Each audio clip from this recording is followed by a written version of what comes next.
Hello, I'm Nikki Starr, welcome back to my channel. Today I'm going to do something a little bit different, which is why you might see a second one of me. It's been a year since I started doing this Authortube channel, which is very strange for me.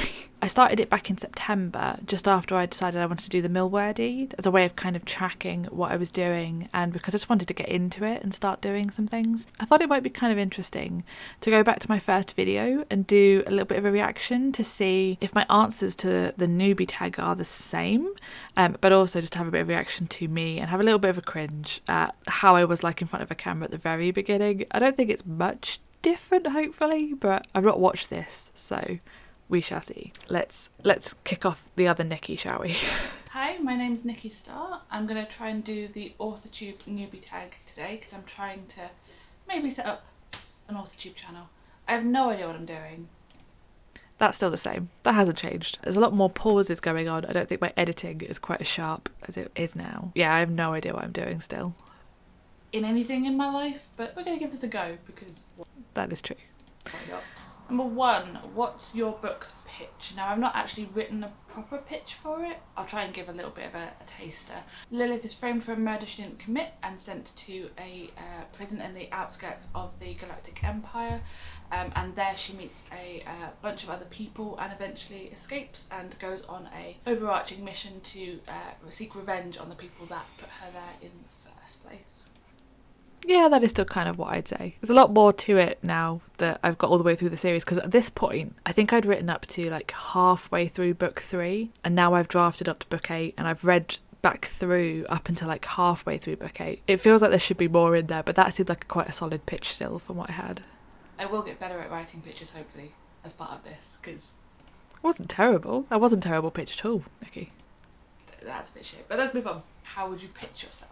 I feel like everyone I've watched has got a little bit awkward on this question. I would say I am a slightly socially awkward introvert. Still accurate, yep. Future cat lady. Yep. And hopefully future author. Number 3, what do you usually write? I usually write some kind of fantasy-esque kind of work. So a lot of my work has other worlds that either people are transported to from this world, or it's a big old space galaxy thing, which I kind of regret doing sometimes when I'm trying to work on the world building of it, but that regret is still there. Trying to read through all the books and seeing all the contradictions I've put in, and also places where I go, you realise that you've taken them to a location and I know nothing about this location. You've not described it, they don't do anything there, it's not interesting. That's fine. Number 4, what is something you'll never write? I was trying to think about this when I was sort of writing down the questions and looking at them, and I can't think of anything I would say I would definitely never write. I guess the only thing at the moment that I could never envision myself doing is like children's books. A lot of my books have really sort of dark themes in them, and I know you can explore those kind of darker themes sometimes with kids' books, but I go a bit far with it. Yeah, that's still accurate. If you saw my writing and makeup tag, which I'll link up above if you haven't, I go into a few spoilers of some of the darker parts of my books, and yeah, that wouldn't work for kids. I probably could write a kid's book, I just don't think I'd ever want to. There's a lot of murder and blood in my stuff at the moment. Number 5, what is your goal for creating an Authortube platform? I think for me, I've always struggled to find sort of groups of authors or people that also write. A lot of my friends maybe write on the side, but not quite as much as I do. So it'd be nice to connect with some people that do it.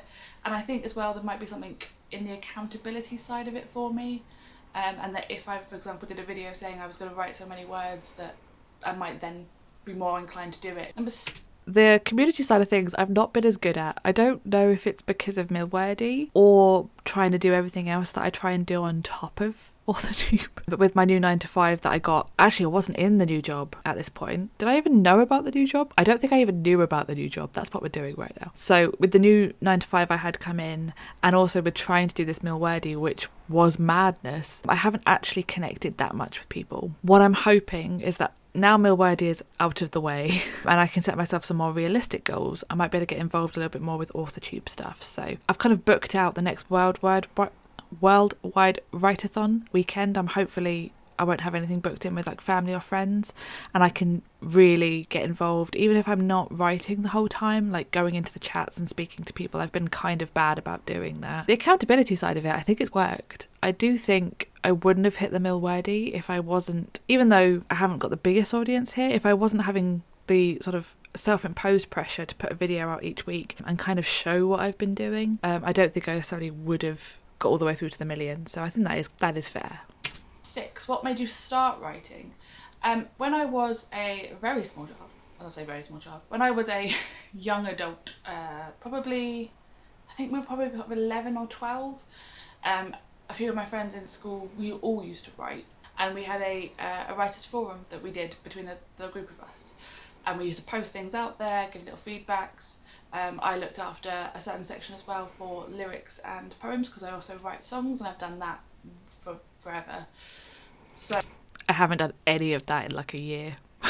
That's one of the things that I was thinking to myself at the beginning of Mil Wordy, is like, oh, if I write a song, I could use the words for that. If I do a poem, I could use the words for that. I've done none of that for a whole year.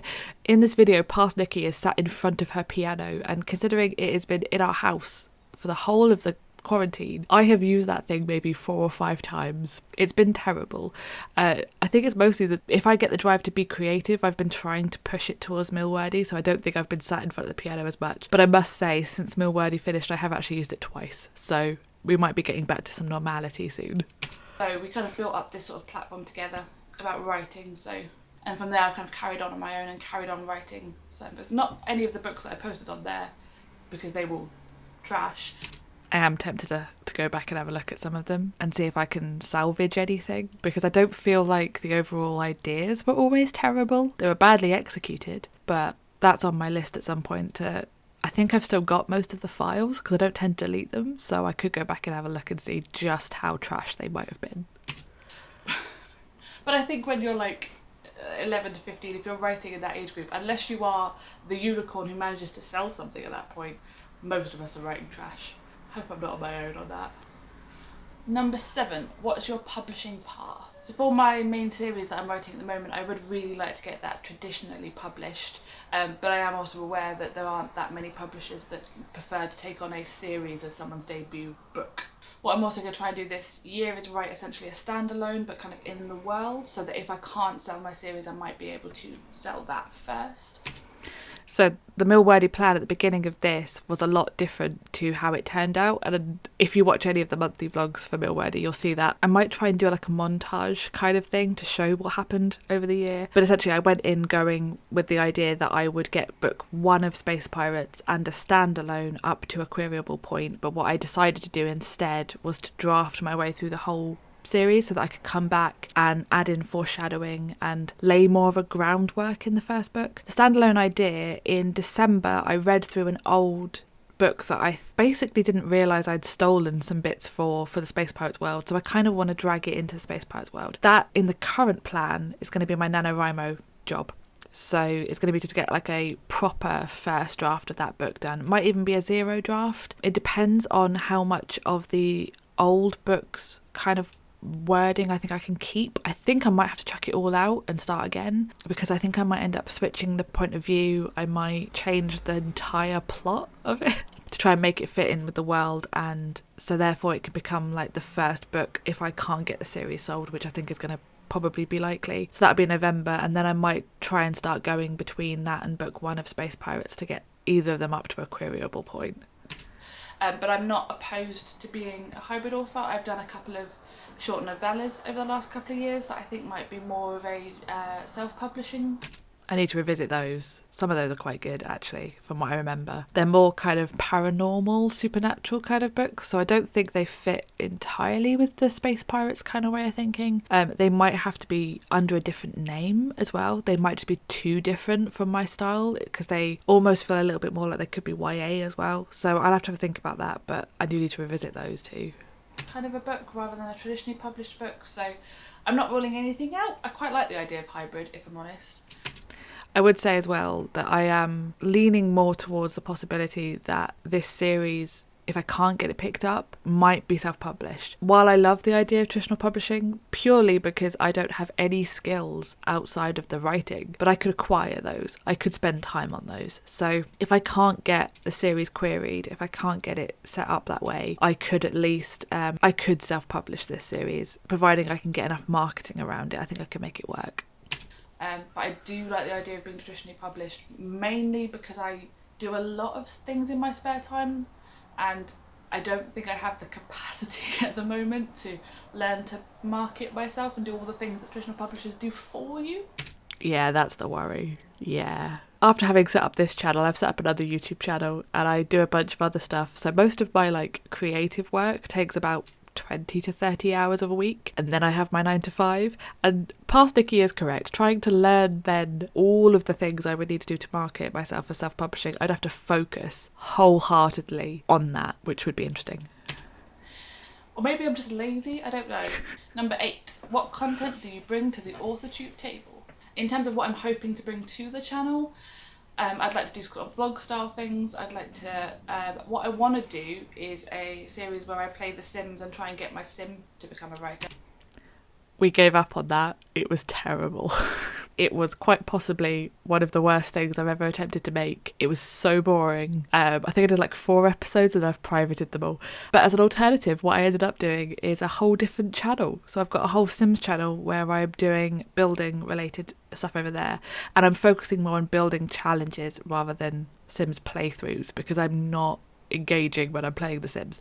I mostly stare at the computer and get really lost into the world. So I think that would be incredibly fun. Just as a procrastination tool for all the things I should be doing, I'd like to play The Sims and make something of it. I did do that. I made a whole channel of doing that.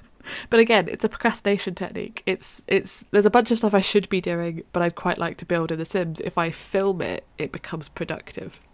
I'd like to try and do some kind of challengey videos, or trying to sort of work my way up to doing write-a-thons and things. At the moment my writing stamina isn't great. It's really improved. I remember when I was filming this, a 10-minute writing sprint was torturous. It was horrendous. To get to the end of the read-throughs, I was doing sort of 40-minute sprints, 60-minute sprints. There have definitely been longer days that I've managed than I ever managed before while being on Authortube, so that's really nice to have. It used to be really good, and I think during lockdown and quarantine it's taken a bit of a hit. So I'd like to kind of try and build that back up and do these kind of experiments where I maybe do 10 hours in a row, or I don't think I could do a 24-hour write-a-thon, but I could try. I still haven't got the guts for that yet. I do want to do it. It's on my list of stuff that I'd love to do, but I could just about do a 4-hour now, and then it kind of stops. So maybe I'm not going to hold myself to this, but I'm kind of tempted to book off some time in November for NaNoWriMo and potentially do a 24-hour write-a-thon. I've never seen anyone do it and not regret doing it, but I could try. Number 9, what's your biggest writing struggle? I think for me, if I'm being really honest, it's probably self-doubt. Particularly when I take on projects or a book becomes I think what it currently is a 9-book series I was thinking about the other day. So oh, but was it not a 9-book series when I started? It might not have been 9 books when I started this. I was on book 3, but it may have been a 6-book series at this point, and then it expanded onto a 9-book. So I think I get a lot of self-doubt in that my writing isn't that good, and I kind of disconnect from it if I'm having those moments. So I will continue to write, but it will be very bare bones skeleton, and I won't put my all into it. I've noticed that a lot while I've been rereading through them. There are whole chunks of it where I feel like that's happened, and that's why I kind of lose the descriptions, and it's a lot harder to connect with what's happening because my brain just seems to go into this space of what you're doing is rubbish. You need to keep doing it, but it's rubbish. So it's a very interesting headspace. I don't remember it happening all that much, but it must have done, because I definitely, while reading it back, I've felt whole portions where it just feels like my whole brain is just given up. So I'm trying to overcome that a little bit. Number 10, what's your best writing skill? I have been told in the past that probably my biggest strength is dialogue, and that I'm quite good at writing things that actually sound like a conversation is happening. I would say that's still pretty accurate. Again, reading through the series, the banter between my crew have been the moments where I've been laughing out loud, actually, to myself, which is a strange thing that the characters that are in my head have made me laugh out loud. But yeah, definitely the dialogue is still one of my stronger points in there. I feel like I can tell which character's talking without the dialogue tags, which is quite interesting.